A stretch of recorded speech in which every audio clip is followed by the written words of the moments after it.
Hey guys, so today we're continuing to look at the 6L90E install on the Suburban. I've been waiting a while on some parts just to start playing with a couple things. So today I'll be talking about the pan.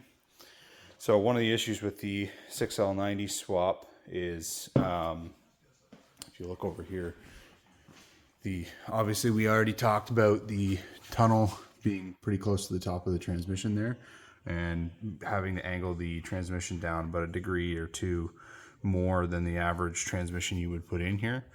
So on top of that, compounded by the additional angle, the transmission pan hangs pretty low, as you can see with the 6L90 transmission filter still in there. It's hanging pretty low, and on a lowered vehicle it's a little bit more of a concern than if you had a stock height or 4x4 application. So what I've done is some research to mitigate this problem. Is I've found that the 6L80 pan in the Pontiac G8 is not as deep as you can see here. Now on a 6L90 it isn't exactly a direct swap.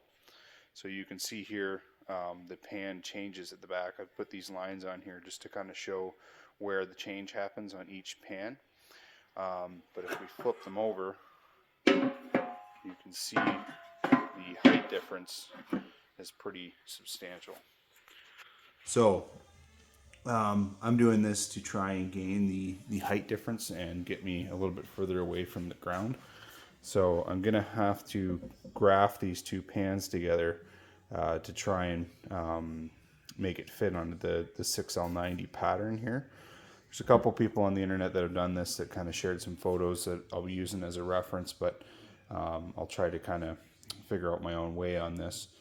Now I know one of the things that comes to mind is, obviously they put the deeper pan on the 6L90 for a reason, and I'm by no means going to be easy on this thing. So my plan to mitigate the loss of fluid is I've got a fan, an 11-inch fan down there, and I've got this tranny cooler, but I think I'm going to work with a 12-inch by 12-inch tranny cooler, and I'm actually going to mount it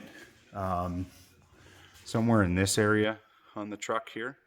And I'm going to have the fan on a switch. So if I experience any kind of transmission cooling issues due to the fact that I don't have the fluid volume of the 6L90, I will have this transmission cooler up here, which is massive, as well as a transmission cooler at the back there that will be on a switch for the fan. So I'm hoping that with the two transmission coolers and the extra fan that I won't have any issues cooling the transmission down if need be, because obviously the airflow isn't going to be optimal in here. I have actually pondered putting the transmission cooler up here where the other one is, and maybe just putting it in this area, and then as well as having it on a fan control. Haven't quite decided that yet, but I've made the decision that because of the loss of volume from the 6L80 Pontiac G8. This pan also works for a Caprice or a Chevy SS in the States. But yeah, because of the loss of the volume, I'm going to try and add in an extra cooler and fan just to make sure I'm covered. Alright guys, so I've made my first cut on the shallow 6L90E pan. So I'll kind of explain my method and my madness here. So what we have is 90% of this bolt pattern is the same between the 6L80 and the 6L90. So I created a common point on the two where the changes start to happen. And then you can actually, when you have the common point, you can measure from the same reference points at the top and then make the same marks down at the bottom. So now I have cut the modification part out of the 6L80 pan, so I can now use my cleaned up cutoff part as a layout tool as to where I need to cut on here, so that when I get this little sliver off the bottom of the 90 pan, which is the change, I can butt it up nice against this face here, and then I can weld it back together.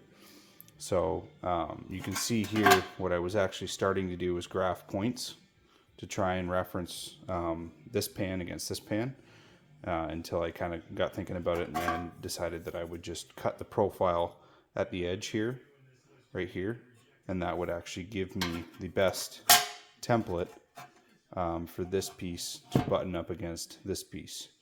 I tried to leave this as long as possible so that I don't have a gap here when the other plate butts up against here. So I'm going to continue on and make my next cuts. Alright guys, so here is the final cut up. Here's how it worked out at the back here. A little unhappy with this corner here. Could have been a little bit tighter. And a little bit inside this groove here too, but overall definitely weldable. But you can see where I was coming from with this shallow pan. Now I'm a lot better on the ground clearance of the transmission pan. Just like I said, it all bolted up the same way. It's just this little tab on the back that's different on the 90 versus the 80. So I'm going to proceed with cleaning this up and welding it up, and then I'll give you guys a final preview. I'll also drop a picture right now of what the pan looked like before with just the 90E pan and how much it hung down. Alright, so I've got the back part here all tacked up in place. I think it's important to mention I've got these clamps on here to make sure that our crush on the O-ring stays the same, or the transmission pan gasket, I guess I should say. So I wanted to tack that with the pressure from the clamp to make sure that when this is all welded solid, it will compress the gasket and therefore not leak. So I'm going to take it off now. I'm not going to be fully welding it on the transmission, obviously, and I will fully weld it on the bench. And when I weld it, I'm probably not going to take any video of it, but I'll mention whenever you're doing something like this, if I was just to weld this seam here without tacking another piece of metal to the top here, likely what will happen is the heat will actually pull this tab down and it'll kind of tweak the pan a whole bunch. So what I'm going to do is I will take a piece of metal and I will tack it here, here, and on the other pan here and here, so that it controls the heat and the movement of the metal, so that it doesn't cause this back tab to move and therefore potentially leak. So I'll give you guys a final snapshot when I've got it all welded up on the seam there. Alright guys, so here it is, the final product of the 6L90E shallow pan. So I've got it all welded up here. I'm going to fill it up with tranny fluid tonight on the bench there, just to make sure none of my welds leak. But everything worked out. I don't have bolts in the back here, so you can see a little bit of a space there, but that should come up. I've just got 4 bolts in it right now. So as I said before, now that it's complete, you can see the improvement in ground clearance there. So I no longer have the lowest point of the truck being the transmission pan. So all in all, I'll call it a success. Let's hope it seals up, and comment, like, and subscribe. Thanks guys.